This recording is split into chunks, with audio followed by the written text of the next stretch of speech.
কোনোদিন তোমার কথা আমি বিশ্বাস করব না, ভুল করেও না। চুপ কর। এত বড় বড় কথা বলছিস কেন তুই? তুই জানিস না কেন আমি সৎ পথে থাকতে পারি না? কেন আমাকে এই কাজগুলো করতে হয় তুই জানিস না? তোর জন্য। লাজু, একদম বড় বড় কথা বলবি না তুই আমার সামনে। তুই নাটক করছিস। তোর নজর নেই অনুভবের দিকে। তুই তো একটা দিন অনুভবকে আমার কাছে আসতে দিসনি রে।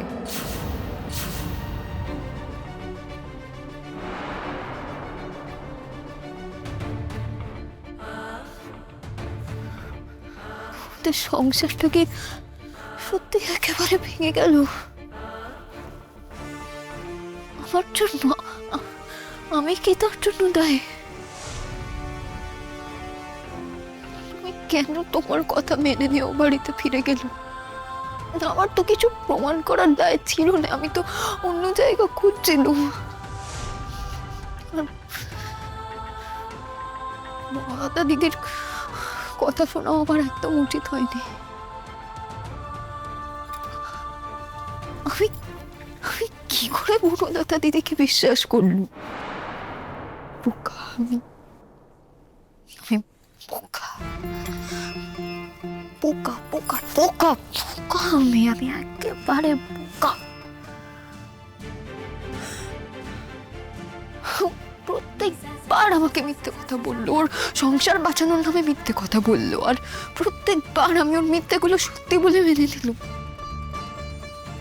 অথচ ও নিজের অন্যায়ের জন্য আমাকে প্রত্যেকবার কাঠগড়ায় দাঁড় করিয়েছিল, আর তাও আমি ওকে বিশ্বাস করিনি।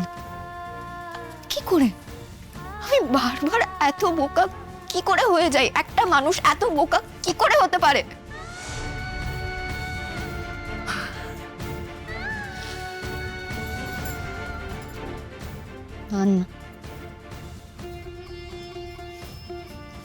অনেক ঠকেছি আমি। আর না,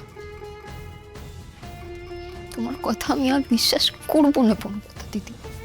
আর কোনোদিন তোমার কথা আমি বিশ্বাস করব না, ভুল করেও না।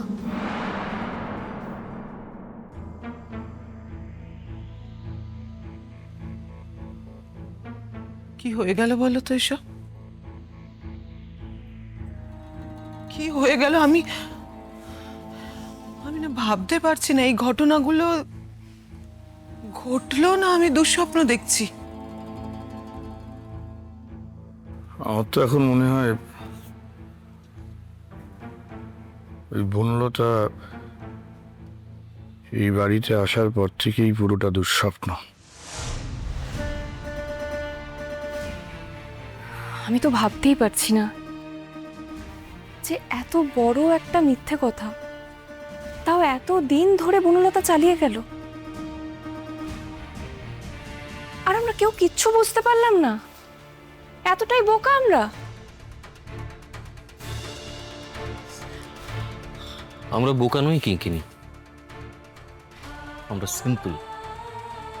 এইরকম একটা বিষয় নিয়ে কেউ যে মিথ্যে কথা বলতে পারে এটা আমরা ভাবতেই পারি।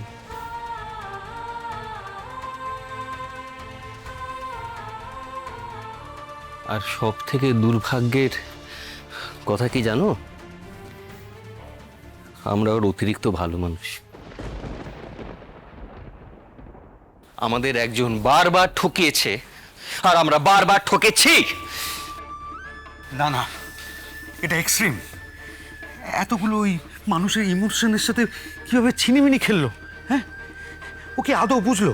এতগুলো মানুষের আশা, স্বপ্ন, শখ, আহ্লাদ একেবারে নিমেষে ধ্বংস করে দিল। দোষ আমাদেরই, আমাদেরই দোষ গোপাল। আজ যা যা হয়েছে সেটা শুরু আজ নয়, এতদিন ধরে যা যা অন্যায় হয়ে চলেছে তার প্রশ্রয় আমরাই দিয়েছি। সব দোষ আমাদের।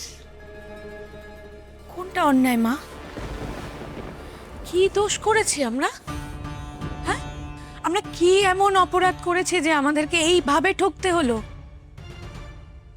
ভালো মানুষ হওয়া, অন্যকে ভালো মানুষ হওয়ার একটা সুযোগ দেওয়া, এটা কি অপরাধ দাদা?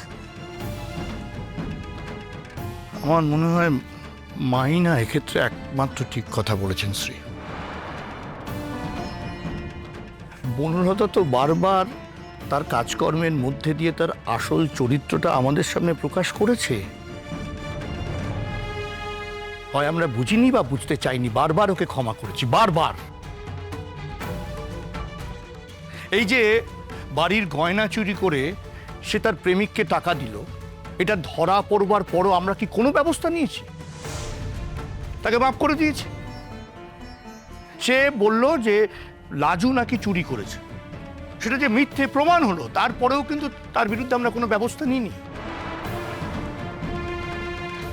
আরো অনেক অনেক এরকম কাণ্ডও ঘটিয়েছে, বারবার ঘটিয়েছে, কিন্তু আমরা কোনো ব্যবস্থা নিইনি। তাকে আবার মাফ করে দিয়েছি। তারপরে সুদেবের সঙ্গে যোগসাজশ করে ওর মরে যাওয়ার একটা মিথ্যে গল্প সাজালো, সেটাও প্রমাণ হলো যে ও মিথ্যে বলেছে। তখন আমরা সবাই কিন্তু চুপ করে রইলাম, তাকে আবারও সবাই মিলে ক্ষমা করে দিলাম। এটা তো বারবার ঘটলো। একটা জিনিস তো পরিষ্কার, যে মেয়েটা বারবার আরেকটা মেয়ের ক্ষতির চেষ্টা করছে, সে আর যাই হোক ভালো মানুষ হতে পারে না। তারপরেও আমরা কেউ ওর বিরুদ্ধে কখনো কোনো ব্যবস্থা নিলাম না। কেন? তার কারণ আমাদের দুর্বলতা, বনলতার প্রতি আমাদের দুর্বলতা। এই কারণে আরো বারবার আমাদের এই দুর্বলতার সুযোগটা নিয়ে এই অন্যায়গুলো করে গেছে। আমি তোমাকে একটা কথা বলবো বাবা, আমার মনে হচ্ছে বনলতা নিজের ওই নিজের বাচ্চার ইমোশনটা আমাদের উপরে খাটিয়ে আমাদেরকে চরকি নাচন নাচাতে চেয়েছিল। তারপর হয়তো হঠাৎ করে একদিন বলতো যে ওর মিসক্যারেজ হয়ে গেছে।